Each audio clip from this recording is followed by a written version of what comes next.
Olá, nobres amigos! Eu sou o Lucas Possalski II, Lucas Docas. Tá saindo bastante fumaça aqui porque a lareira tá acesa, eu acho que a daí tá apagando, mas ela tá bem acesa. E nesse vídeo aqui falarei para vocês sobre outra bobagem falada pelo nosso caro canal aí de jogos, que resolveu falar besteira sobre a Idade Média, provavelmente de forma não intencional, mas como falou, eu me sinto no dever de corrigir, até para as pessoas não entenderem a coisa de forma errada, né?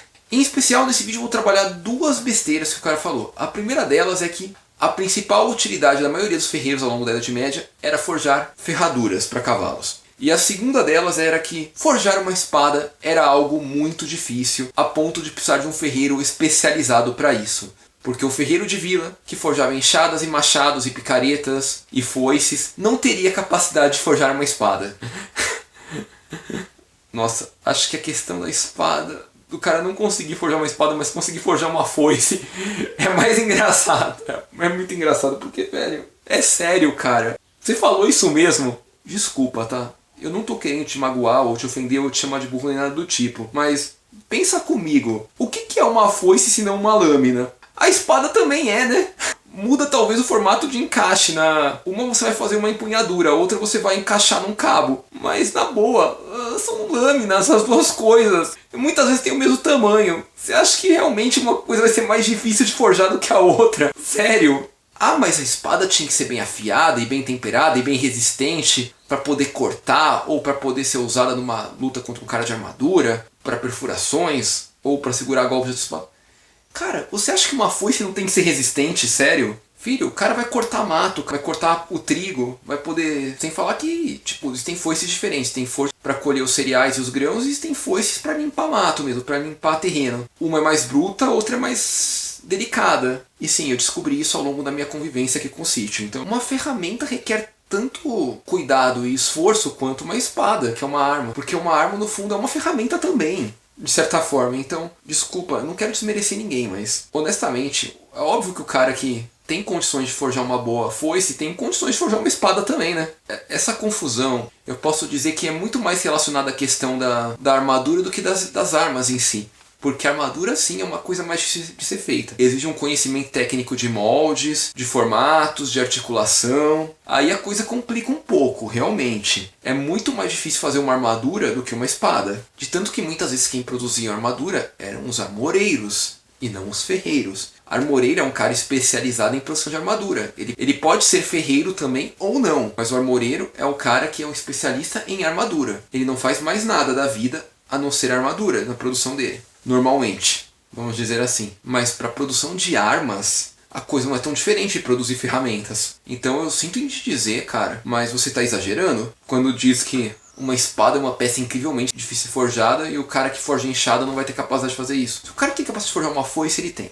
Pode ter certeza. Ah, mas haviam espadas especiais forjadas por ferreiros super especialistas e coisa assim. Não estou desmerecendo que isso não existia, tá? Isso existia. Mas, sim, um ferreiro de vila que tivesse capacidade de forjar uma foice teria capacidade de forjar uma espada. Então, acho que esse primeiro mito está encerrado. O segundo mito. A coisa mais comum que os ferreiros estavam acostumados a produzir ao longo da Idade Média eram ferraduras para os cavalos. Cara, definitivamente não. A coisa mais comum que os ferreiros forjavam na Idade Média eram pregos. Sim, prego, de pregar madeira. E nem precisa descrever o porquê. Porque qualquer estrutura que tivesse pregar alguma coisa, você teria que ter um desse. Então é óbvio, é natural do porquê que a coisa mais comum a ser forjada ao longo da Idade Média e dos períodos posteriores até o advento da fabricação do prego numa fábrica ou do surgimento dos parafusos, eram os pregos. E eu vi isso na prática, quando eu fui visitar o Museu da Forja lá na Eslovênia, lá em Kropa. Sim, eu fui pessoalmente até o lugar lá em 2016, na época que eu fui visitar o castelo dos meus antepassados na Croácia, porque era uma das coisas que eu queria conhecer. Já que eu sou medievalista e me interessei por essa parte de forja,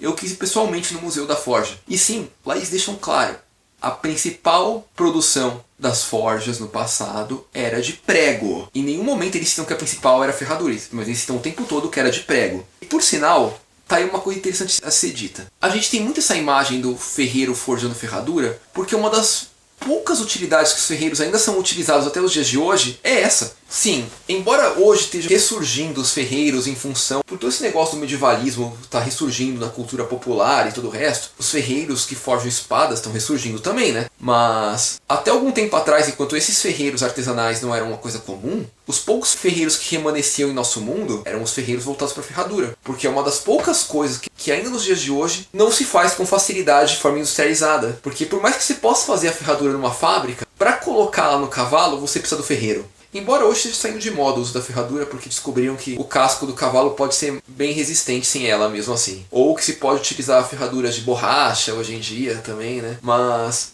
até os dias recentes, essa era uma das poucas utilidades que os ferreiros se mantinham necessários. Não estavam lá meramente por um gosto ou algum fanatismo ou por alguma arte. Estavam lá porque eram realmente necessários. Então muita gente faz essa confusão ainda por isso. Porém, com base na realidade que havia na época da Idade Média, podemos descrever que embora os ferreiros também pudessem forjar ferraduras e colocar ferraduras em cavalos, essa não era nem de longe a principal função deles, porque, quer queira ou quer não, um nobre poderia ter alguns cavalos, e alguns camponeses também poderiam, e poderiam precisar de ferraduras, mas ferradura é uma coisa que dura bastante tempo, então não ia trocar toda hora, a ponto dele ter que viver em função disso. Já ferramentas de trabalho no campo, manutenção de armas, e mesmo os pregos, como eu falei, prego nem se fala, né? Ou até algum utensílio doméstico, tipo uma panela, um braseiro. Isso eram coisas de necessidade maior, né, do que uma ferradura, muitas vezes. Então, até por isso, era relativamente normal que não, a ferradura não fosse a principal peça forjada pelos ferreiros na época, nem de longe. Então, desmistificadas essas duas questões. Por que